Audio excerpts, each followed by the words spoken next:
So quality of life is much more a value to you than quantity of life. Yes, I think that's right. I think, as I said, normally with someone who's competent able to understand the issues, that person ought to be the one who makes the decision.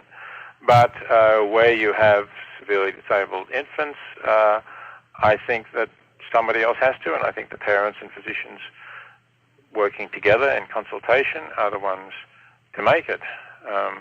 At the other end of life, I think people ought to be able to make living wills, not just to say, I don't want to have life support if it should happen that I'm in such and such a state, as people do, but they should also say, I don't want to go on living. I mean, I would say that. I would say that if I suffer from Alzheimer's and get to the point where I can no longer recognize my children, I'm not capable of reading or of discussing anything with anyone, and I'm just lying there in bed, I don't want to go on living. I think that's not how I would like to see myself as ending. So I think I ought to have that right to make that decision as well.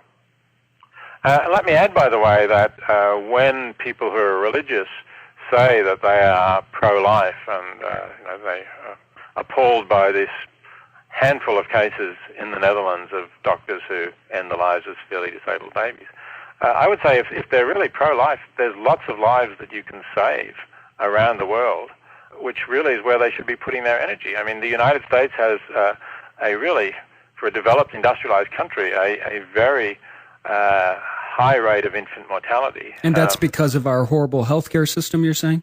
I think a large part of it is because we don't fund healthcare properly. I mean, even, a vastly poorer country like Cuba actually has lower infant mortality than the United States, which is astounding. Where are you getting those figures? From Cuba or from... You should go online and look at the CIA handbook. The Central Intelligence Agency has a handbook. Oh, their World Facts Handbook, yeah. That's right, the World Facts Handbook. And that itself acknowledges that when you compare the figures for the US and Cuba, that Cuba has, it's not a big difference, but that Cuba has a slightly lower infant mortality rate than the United States. Now, if you look at some other countries, like the Scandinavian nations, I think, Holland too, which we were just talking about, killing more babies, as I say, well, so it kills a handful of babies a year who are severely disabled, where doctors and parents decide that's better. But there's a much larger number of babies' lives that are saved because they have better health care. And countries like Singapore actually also has a vastly better infant mortality rate than the United States. So we don't do too well on that. But the other thing I would say is if you go to poor countries, you really want to save human lives. I mean, there is an appalling rate of deaths of infants and small children. According to UNICEF, the United Nations Children's Foundation, 27,000 children die every day from poverty-related causes. That's about 10 million a year. And those are completely preventable deaths.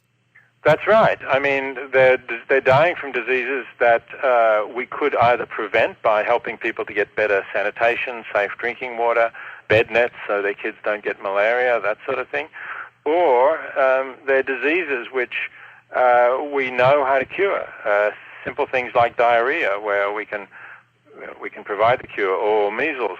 We have effective vaccine against that. So there are things that we could do if we were just prepared to put a little bit more money into it, put the kind of money, say, that the Christian right puts into elections. And if you were to put that into some of these organizations that are working to save lives around the world, I'm sure it would be far more effective, and it would really be making a difference in saving lives. That would be a real pro-life agenda.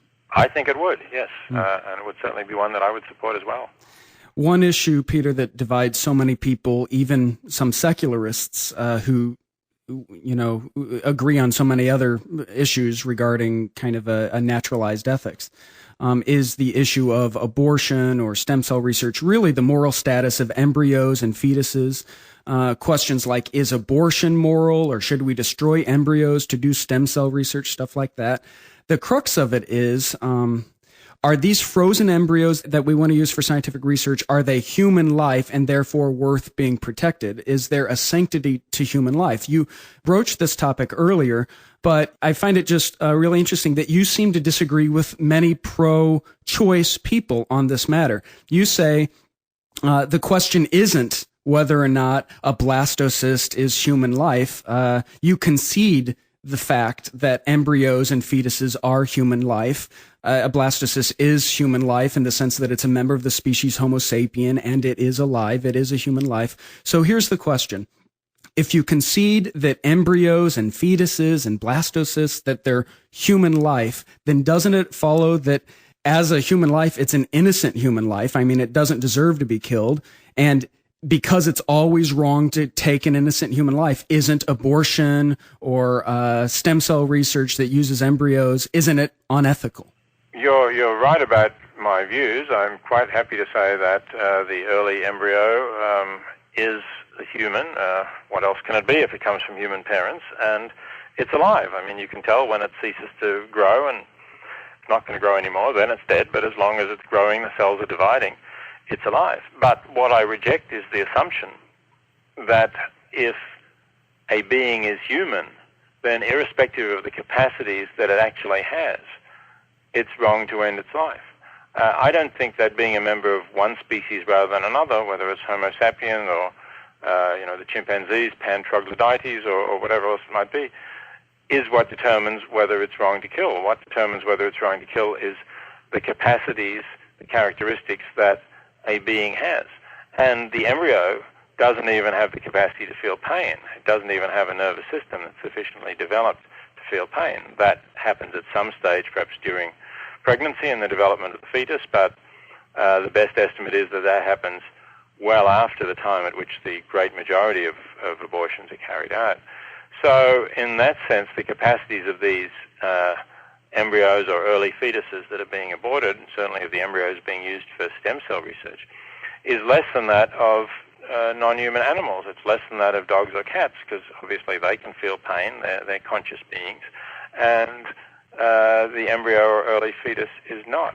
So I don't see why the fact that it's human should make it wrong to kill it. So the question is less, you're saying, about whether or not it's human and more about whether or not it's a person. You know, these certain mental qualities like self-awareness, or I don't know, what other qualities merit being put in this category of having some moral rights, that we'd have moral duties toward it?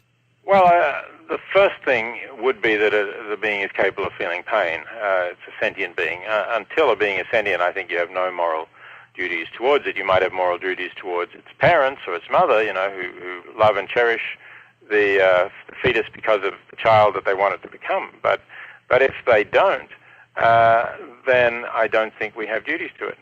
Now, a second important stage is reached when you have not just the capacity to feel pain, but some sort of self-awareness, some sort of capacity to understand that you're alive, to have that you have a future, that you have desires for that future. To kill a being like that is a different sort of thing, because you're cutting off that being's wishes and desires and hopes for the future and making hopeless the projects that the being had.